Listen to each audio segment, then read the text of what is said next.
ECU ကြောင့်လည်းဖြစ်ရမယ် BCA လည်းရရမယ်စိုးမှလည်းတက်ချင်တယ်ဆိုတော့အချောင်းကြောင်းလေးတွေအတွက် ECU ကြောင့်နေတဲ့အခါမှာအကောင်းဆုံး ECU တစ်ကြောင်းဖြစ်တဲ့ Dongko University လေးအကြောင်းကိုဒီနေ့မှာပြောပြပေးသွားမှာဖြစ်ပါတယ်ဒီကြောင်းကဆိုရင်စိုးမျိုးရဲ့ level ကိုနာမည်ကြီးနန်းဆန်းတာဝါနီးမှာတည်ရှိပြီးတော့ဗုဒ္ဓဘာသာအခြေခံတရားတွေနဲ့စနစ်တကျတည်ထောင်ထားတဲ့ကိုရီးယားမှာလွန်ရှားပါပြီးတော့ထူးခြားတဲ့သမိုင်းဝင်ဒေတာမိုကလီကတက္ကသိုလ်ကြီးတစ်ခုပဲဖြစ်ပါတယ်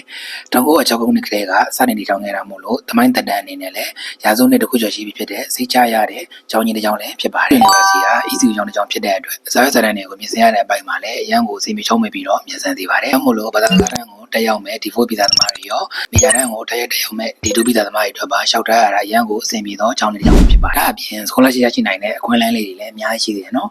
ကို့မှာ topic level 3ဒါမှမဟုတ် topic level 4ရှိရမယ်ဆိုလို့ရှိရင်ကိုရထားတဲ့ topic level ပုံတည်ပြီးတော့ကျောင်းလာကားတွေကိုလည်းသက်သာစေနိုင်မဲ့ scholarship program တွေကိုလည်းအများကြီးရရှိသွားမှာဖြစ်ပါတယ်Dongko University မှာဒီ2ဗီဇနဲ့တက်ရောက်လို့ရမယ်စိတ်ဝင်စားစရာကောင်းတဲ့မေဂျာလေးတွေဖြစ်တယ်